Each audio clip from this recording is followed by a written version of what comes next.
তো good morning phone বাজার। তো ফোন বাজার থেকে এবার প্রথম সরস্বতী পুজো, হ্যাঁ ঠিক শুনেছেন, সরস্বতী পুজোর জন্য আমরা বেরিয়ে পড়লাম বাজার করতে। সরস্বতী পুজোর বাজার করতে আমি আর আমাদের স্টোরেরই এক ভাইয়ের সাথে চলে আসলাম সরস্বতী পুজোর মার্কেটিং।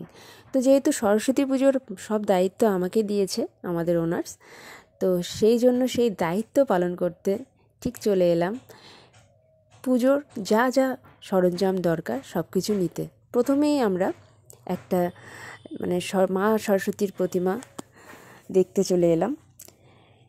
তো এখানে দেখতে পাচ্ছেন কত সুন্দর সুন্দর প্রতিমা সরস্বতী মা, এত সুন্দর, ইচ্ছে করছে এত সুন্দর সুন্দর মূর্তিগুলো বানিয়েছে, প্রত্যেকটাই নিয়ে যেতে। তো এই ঠাকুরটা দেখতে পাচ্ছেন এতটাই সুন্দর, কি বলবো, দারুণ দেখতে। তারপরে একটু পরেই আমাদের ঠিক করা হলো কোন ঠাকুরটা আমরা নেব।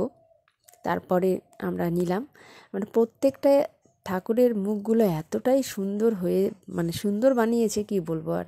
তারপর আমরা যেহেতু লিস্ট করে নিয়ে এসেছি, সেই লিস্ট দেখে দেখে তারপর পুজোর সব কিছু যা যা নেবার সব নিয়ে আমরা অফিসে রেখে দিয়েছি। তারপর দিন সরস্বতী পুজো, বাড়ির সব পুজো টুজো দিয়ে মেয়েকে নতুন শাড়ি পরিয়ে, হলুদ লাল শাড়ি পরিয়ে আমি চলে এলাম অফিসের কাজের জন্য।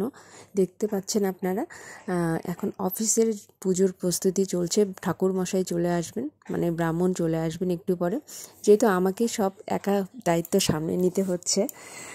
তো আমি সব কিছু করে, আমার একটা বোন এসেছিলো, মামাতো বোন, ও ফোন কিনতে এসেছিলো, তো ও একটু ফল টল কেটে দিল। তো দেখো সব কিছু প্রস্তুতি হয়ে গেছে, ঠাকুর মশাই চলে এলেন। চল, ওরা তো যেহেতু খেয়ে এসছে, আমাকে একাই সব হ্যান্ডেল করতে হচ্ছে। পরশু থেকে সব কিছু দায়িত্ব পুজোর আমাকেই দিয়েছে। তো যেহেতু পুজো উজ্জ্বল বললো যে ওরা খেয়ে নিয়েছে যেহেতু, তো এসে প্রণাম করবে, প্রসাদ খাবে। তো সব অ্যারেঞ্জমেন্ট করে নিয়েছি, এখন ঠাকুরটা বসাবো, মা সরস্বতীকে বসানো।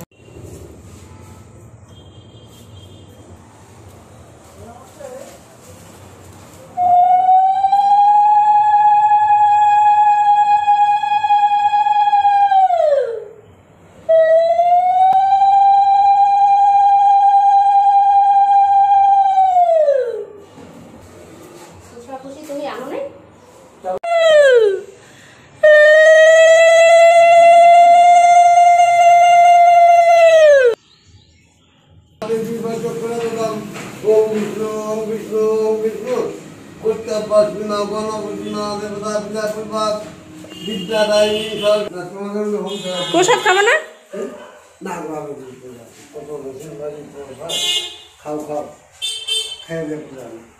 তো মা সরস্বতীর পুজো কমপ্লিট হয়ে গেল। দেখো পুরোহিত মশাইকে এগিয়ে দিয়ে আস, তারপরে কথা হচ্ছে তোমাদের সাথে। তো উজ্জ্বলরাও আসবে, সবাই আসবে প্রসাদ খেতে, তোমাদের সবাইকে দেখাচ্ছি, ওয়েট করো। বাড়িতে পুজো কমপ্লিট করে মেয়েকে রেখে, মেয়েকে হলুদ শাড়ি পরেছে, মেয়ে লাল হলুদ শাড়ি পরে পুজো দিয়েছে। তারপরে আমরা অঞ্জলি দিলাম, অঞ্জলি দিয়ে এসে এখানে আসলাম। এসে দেখো সব কিছু অ্যারেঞ্জমেন্ট করে পুজো কমপ্লিট।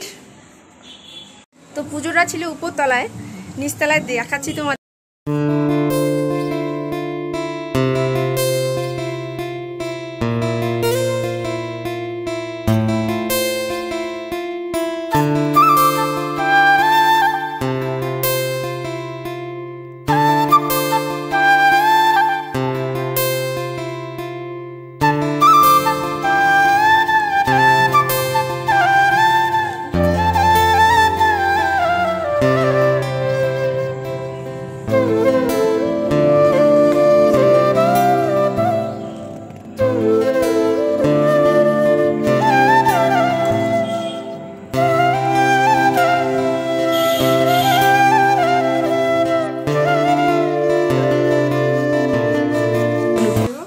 কেউ না, ভিডিওতে সব নিয়ে আসে। Happy birthday, happy Saraswati Puja. Welcome to guys, আমার চ্যানেল সাবস্ক্রাইব করে দাও। চলো, তোমার হাতে একটা ফোন নেবে ও। তো এই দেখো এতক্ষণে চলে আসলো অ্যাঞ্জেল। আমার স্কুলে গেছিলাম, তারপর ওর স্কুলে গেছিলাম। আচ্ছা, অনেকদিন পরে গেছিলাম জানো। আচ্ছা ঠিক আছে, আচ্ছা ঠিক আছে। এদিকে আমার প্রসাদ দেয়া বলা রাখ দেখ তোমার কোন দিদি কেমন দিদি? হ্যাঁ আমার স্টোরি দিদি। আচ্ছা স্টোরি মানে এবং আমারও দিদি বাড়ি। হ্যাঁ বাড়ি এখানে দিদি আমাদের ফোন বাজারের অনেক বড় একটা দায়িত্ব নিয়েছে। দিদি আমার খুব ক্লোজ দিদি, অ্যাঞ্জেলিকার খুব ক্লোজ দিদি, মানে আমাদের দুজনে খুব ক্লোজ দিদি। দিদির বাড়ি স্টোরের পাশে। দিদিকে আমি বলছি দিদি প্লিজ একটু স্টোরটা দেখো। দিদি খুব টেকনিক্যালি অনেক স্ট্রং, আর কথা বলা বডি ল্যাঙ্গুয়েজ অনেক স্ট্রং। তার জন্য আমি দিদিকে স্টোরে রাখছি। Thank you. মানে এই ব্যবসা তোমার আমার সবার ব্যাস ধামাল করতে হবে। তো ফোন বাজার জিন্দাবাদ জিন্দাবাদ, বিগ ধামাল হবে। আর দিদিকেও থ্যাংক ইউ। আর দিদি অলওয়েজ ফোন বাজারে থাকে। অনেক দিদি না থাকলেও সম্ভব ছিল না এত সুন্দরভাবে ব্যবসাটাকে রান করা। চ্যানেলটাকে সাবস্ক্রাইব করো। আমার সঙ্গে যেহেতু আছে, আমাদের কোম্পানিতে যেহেতু আছে, আমাদের ব্লগ আরো আসবে। তো তোমরা চ্যানেলটাকে সাবস্ক্রাইব করো, আমাদেরকে দেখতে হবে। চলো টাটা, পরে আসছি। যেগুলো হাতে ধরে সেগুলো শুধু নিলাম। অ্যাঞ্জেল ভাই তুমি বলো একটু সবাইকে অফার ডেটা আসতে। তো স্টোর আমাদের ক্লোজ হয়ে গেল। তো ভাই উজ্জ্বল ভাই আর অ্যাঞ্জেলা চলে যাচ্ছে এখন। ওরা ঘুরতে যাবে, আমি বাড়িতে চলে যাব। পুজো সব কমপ্লিট হয়ে গেল, ভালো মতো পুজো হয়ে গেল। সাদা সাদা হলুদ হলুদ হলুদ রং জমেছে। না একটাই খারাপ লাগলো কি সবাই মিলে পুজোটা দিলে সেই লাগতো। ওইদিকে আরো বিভিন্ন জায়গায় ইনভাইট ছিল। ঠিক আছে, নেক্সট টাইম বিশ্বকর্মা পুজো। আচ্ছা ঠিক আছে, বাই।